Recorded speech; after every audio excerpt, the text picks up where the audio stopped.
నరేంద్ర మోడీ గారికి ప్రత్యామ్నాయంగా ఈ దేశంలో ఈరోజు ఏ రాజకీయ పార్టీ కూడా నాయకుడిని చూపించే పరిస్థితి లేదు. అది కాంగ్రెస్ పార్టీ కానీ ఏ పార్టీ కానీ. బీఆర్ఎస్ పార్టీకి ఈ రాష్ట్రంలో పార్లమెంట్ ఎన్నికల్లో ఓటు వేస్తే అది పూర్తిగా మరి దుర్వినియోగం అవుతుంది. టీఆర్ఎస్ పార్టీ అవసరం ఈరోజు తెలంగాణకు లేదు. టీఆర్ఎస్ పార్టీ ఒక సీటు గెలిచినా తెలంగాణకు వచ్చే లాభం లేదు. టీఆర్ఎస్ పార్టీకి ఒక సీటు రాకపోయినా తెలంగాణకు వచ్చే నష్టం కూడా లేదు. కాబట్టి వచ్చే పార్లమెంట్ ఎన్నికల్లో TRS party irrelevant party. TRS party అవసరం లేదు మనకు.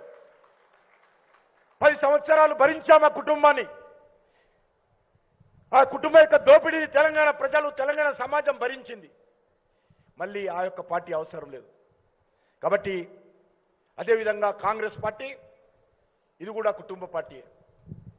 ఆ రోజు కేసీఆర్ కుటుంబం దోపిడీ చేస్తే ఈరోజు రాహుల్ గాంధీ దోపిడీ చేస్తున్నాడు. వచ్చి 100 సంవత్సరాలు 15వ తేదీకి అవుతుంది. 6 గ్యారంటీల విషయంలో ఈరోజు కాంగ్రెస్ పార్టీని, రాహుల్ గాంధీని నిలదీయాల్సినటువంటి అవసరం ఉంది.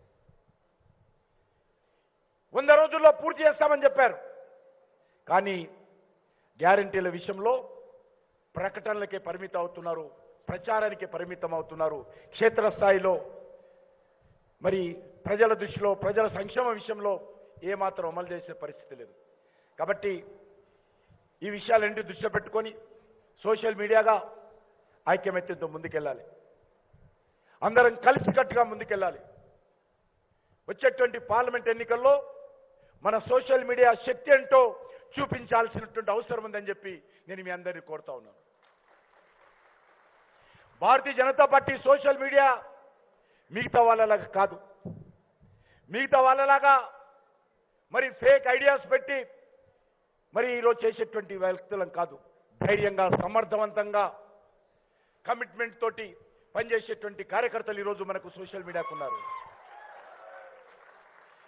ఏ కష్టం వచ్చినా, ఏ నష్టం వచ్చినా ఎదుర్కోవడానికి సిద్ధంగా ఉండేటువంటి సోషల్ మీడియా మనకుంది. అందుకే వచ్చేటువంటి ధర్మ యుద్ధానికి నరేంద్ర మోడీ గారి నాయకత్వంలో మనమందరం సిద్ధంగా ఉండాల్సిందిగా మీ అందరినీ కోరుకుంటూ మరి సెలవు తీసుకుంటున్నాను.